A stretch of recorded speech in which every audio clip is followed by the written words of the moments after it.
উপস্থিত ভাই বিলালের মেহনত আমি আগেও দেখছি, একবার আসছি। আল্লাহ তাআলার মেহেরবানি। আল্লাহ তাআলা তো বলছেন ইন্না নাহনু নাযালনা যিকরা ওয়া ইন্না লাহু লাহাফিজ।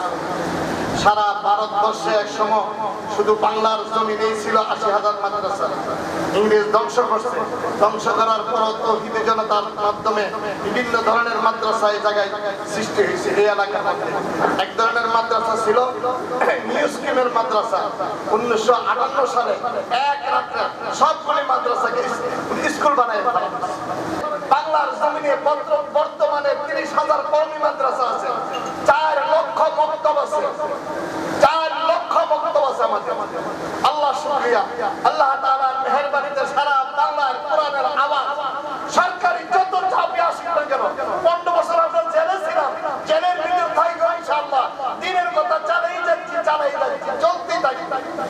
যদি দিন না থাকে, ইসলাম না থাকে, দেশও থাকবে না। এদেশের শিক্ষা, এদেশের রক্ষা কবচ হলো ইসলাম। ঠিক না বলি?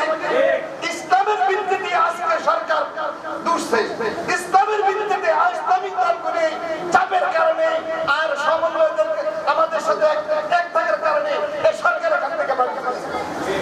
আলহামদুলিল্লাহ, আমাদের উপরে চাপ আসছে, আমাদের উপরে জেল জুলুম আসছে, সারা পৃথিবী দেখছে ওলামায়ে হক কি করতে পারে।